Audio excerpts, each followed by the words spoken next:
तो शुरुआत में ही मैं आपके पहले सवाल का जवाब देना चाहूँगा कि ये मोंसैंटो है क्या। मोंसैंटो एक एग्रोकेमिकल कंपनी है जो कि मौजूदा वक्त में जेनेटिकली मॉडिफाइड क्रॉप सीड्स यानी फसल उगाने वाले सीड्स को मैन्युफैक्चर करने के लिए सबसे ज़्यादा जानी जाती है। लेकिन अगर आप इस कंपनी की हिस्ट्री में जाएं तो शायद आपको इससे ज़्यादा ईविल माइंडेड और डिस्ट्रक्शन काउजिंग कंपनी कोई और नहीं मिलेगी। हमें कैंसर काउजिंग फूड खिलाने से लेकर हिरोशिमा और नागासाकी की बॉम्बिंग में भी इस कंपनी का हाथ रह चुका है। और इन सभी चीज़ों को आज मैं इस वीडियो में आपके सामने लाने वाला हूँ और मैं गारंटी देता हूँ पूरे YouTube पर किसी भी लैंग्वेज में मोंसैंटो को एक्सपोज करने वाली ये सबसे पावरफुल वीडियो होने वाली है। मोंसैंटो की शुरुआत होती है साल 1901 से, जब एक जॉन फ्रांसिस क्वीनी नाम के शख्स ने इसकी शुरुआत की थी। मोंसैंटो ने अपना सबसे पहला प्रोडक्ट एक आर्टिफिशियल शुगर बनाया था जिसका नाम है सैकराइन। इस सैकराइन को आज भी सबसे ज़्यादा कोका कोला कंपनी यूज़ करती है अपने कोल्ड ड्रिंक्स को बनाने के लिए। और आप जान लीजिए कि हिस्ट्री में इस सैकराइन पर कई बार बैन लग चुका है क्योंकि ये सैकराइन हम इंसानों के लिए ख़तरनाक साबित हो चुका है। As reported by the Los Angeles Times, इस सैकराइन पर सबसे पहली बार बैन तब लगा जब 1911 में USDA के office of consulting scientific experts ने ये पाया कि इस आर्टिफिशियल शुगर की वजह से फूड में अडल्ट्रेशन हो रही थी, यानी उनकी क्वालिटी ख़राब हो रही थी। दूसरी बार बैन तब लगा जब एक कैनेडियन रिसर्च में ये पाया गया कि जब इस सैकराइन को चूहों पर टेस्ट किया गया तो उन चूहों की बॉडी में ब्लैडर कैंसर डेवलप होता जा रहा था। और तीसरी बार बैन तब लगा जब नेशनल टॉक्सिकोलॉजी प्रोग्राम ने भी सैकराइन को एक कार्सिनोजेन घोषित कर दिया, यानी एक कैंसर काउजिंग एलिमेंट घोषित कर दिया। लेकिन इस सब के बावजूद भी आज भी हमारे इंडिया के FSSAI ने सैकराइन को अप्रूव किया हुआ है। FSSAI के बारे में मैं आपसे आगे डिस्कस करूंगा।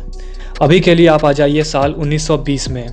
ये वो वक्त है जब मोंसैंटो ने PCB यानी पॉलीक्लोरिनेटेड बाइफिनाइल नाम के केमिकल को मैन्युफैक्चर किया। PCB को वाटरप्रूफ कोटिंग के लिए इस्तेमाल किया जाता था और जब मोंसैंटो ने PCB को प्रोड्यूस करना शुरू किया तब इस PCB को एक इंडस्ट्रियल वंडर केमिकल यानी एक चमत्कारी केमिकल कहा गया था। बाद में पता चला कि ये चमत्कारी केमिकल एक पोटेंशियल कार्सिनोजेन है और इसकी वजह से लोगों के अंदर इम्यून सिस्टम डिसऑर्डर यानी उनकी बीमारियों से लड़ने की ताकत खत्म हो रही थी। और सिर्फ यही नहीं, मोंसैंटो ने अपने इस PCB नाम के केमिकल को मैन्युफैक्चर करने के लिए ईस्ट लुइस इलिनॉस नाम की एक जगह पर अपना मैन्युफैक्चरिंग प्लांट लगाया था। अब हुआ ये कि मोंसैंटो के इस केमिकल प्लांट की वजह से उस इलाके के बच्चे पैदा होने से पहले ही मर जा रहे थे और ये बात कोर्ट में साबित भी हो गई।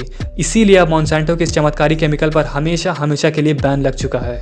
लेकिन सबसे खतरनाक बात यह है कि कोर्ट में जिन डॉक्यूमेंट्स को सामने लाया गया था उन डॉक्यूमेंट्स से यह भी साबित हुआ कि मोंसैंटो को पहले से इस बात की खबर थी कि यह PCB केमिकल आम जनता के लिए जानलेवा है, लेकिन तब भी उन्होंने क्रिमिनली इस बात को छुपाकर अपने बिजनेस को कंटिन्यू रखा। इस सब के बाद आया साल 1940। ये वो साल था जब मोंसैंटो ने यूरेनियम के ऊपर रिसर्च करना शुरू कर दिया था। मोंसैंटो की इस रिसर्च को मैनहट्टन प्रोजेक्ट के सबसे पहले एटॉमिक बॉम्ब के लिए इस्तेमाल किया गया था और ये वही एटॉमिक बॉम्ब था जिसे बाद में हिरोशिमा और नागासाकी पर गिराया गया था, जिसमें लाखों लोगों की जानें गई थी। लेकिन यही नहीं, अभी मोंसैंटो के और भी कई सारे कारनामे बाकी हैं। इसके बाद साल 1960 में मोंसैंटो ने मैन्युफैक्चर किया केमिकल एजेंट ऑरेंज। ये वही केमिकल है जिसे अमेरिका और वियतनाम के बीच हुई जंग में इस्तेमाल किया गया था। उस जंग में इस केमिकल की वजह से करीब 30 लाख लोगों को नुकसान पहुंचाया गया था, जिसमें से ऑलमोस्ट 5 लाख वियतनामी सिविलियन मारे गए थे। मोंसैंटो के इस केमिकल की वजह से आज भी वियतनाम में बच्चे बर्थ डिफेक्ट्स लेकर पैदा होते हैं। इन बच्चों की फोटोज़ मैं इस वीडियो में नहीं दिखा सकता हूं क्योंकि ये काफ़ी ज़्यादा डिस्टर्बिंग है, इसलिए इन पिक्चर्स को मैं एक सेपरेट वीडियो में अपलोड कर दूंगा। लिंक आपको डिस्क्रिप्शन में मिल जाएगी। एक और बात, अगर आपको ये वीडियो यहाँ तक पसंद आई हो तो आगे बढ़ने से पहले इस चैनल को सब्सक्राइब करना कंसीडर करें। अब साल 1970, ये वो साल है जब मोंसैंटो के एक पार्टनर कंपनी GD सर्ल ने एक एस्पर्टेम नाम के आर्टिफिशियल शुगर को प्रोड्यूस किया। और सिर्फ प्रोड्यूस ही नहीं, इस सर्ल नाम की कंपनी ने कई सारी फेक इंटरनल स्टडीज करवा के ज़बरदस्ती ये साबित किया कि उनका ये एस्पर्टेम हम इंसानों के खाने के लिए सेफ है। अब हुआ ये कि अमेरिका के फूड एंड ड्रग एडमिनिस्ट्रेशन यानी खुद FDA ने इस एस्पर्टेम पर एक साइंटिफिक रिसर्च करवाई जिसमें साफ साबित हो गया कि एस्पर्टेम की वजह से चूहों के दिमाग में कैंसरस ट्यूमर्स डेवलप हो रहे हैं। इस खुलासे के बाद FDA ने सर्ल के ऊपर एक बहुत बड़ी इन्वेस्टिगेशन शुरू कर दी, झूठे सबूत और फॉल्स स्टेटमेंट देने के आरोप में। लेकिन सर्ल ने यहाँ पर बहुत बड़ी चालाकी दिखाई। सर्ल ने डोनाल्ड रम्सफेल्ड, जो कि एक फॉर्मर सेक्रेटरी ऑफ डिफेंस हैं, उनको अपना CEO बना दिया ताकि डोनाल्ड रम्सफेल्ड अपनी पॉलिटिकल ताकत को इस्तेमाल करके FDA को सर्ल की पोल खोलने से रोक सके। और हुआ भी बिल्कुल ऐसा ही। डोनाल्ड रम्सफेल्ड ने एफडीए के हेड को फायर करवा दिया, यानी उसे जॉब से बाहर करवा दिया, और उनकी जगह पर अपने एक आदमी अर्थर हेयस को बिठा दिया, और इस शख्स ने फौरन ही एस्पर्टेम को ह्यूमन कंजम्पशन के लिए अप्रूव करवा दिया। लेकिन कहानी यहीं खत्म नहीं हुई।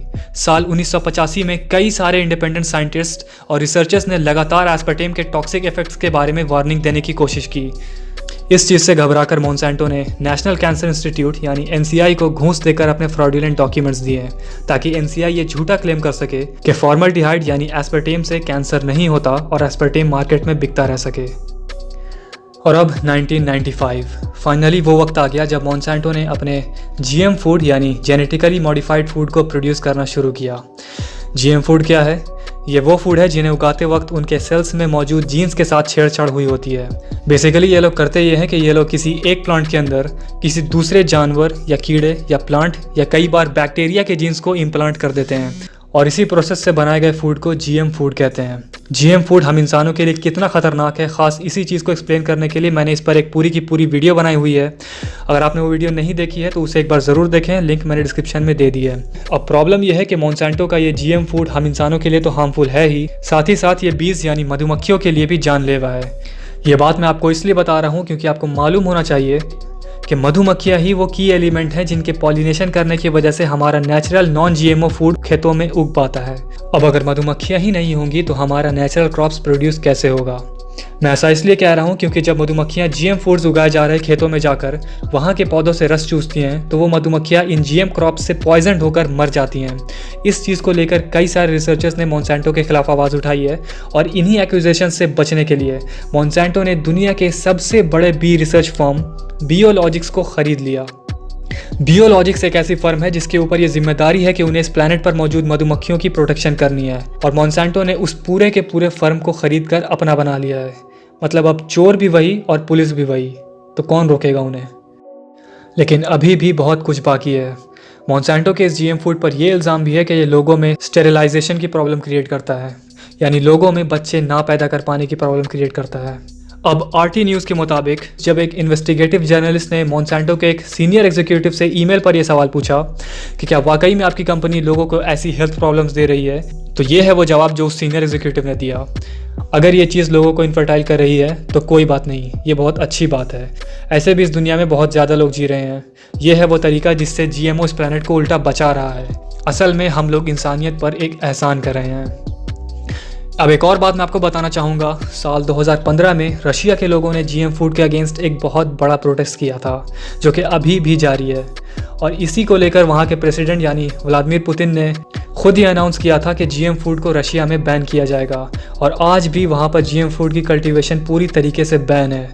आरटी न्यूज़ ने रशिया में चल रहे इस प्रोटेस्ट को लेकर एक पूरी की पूरी डॉक्यूमेंट्री बनाई हुई है, और मैं चाहूँगा कि आप उसे एक बार ज़रूर देखें।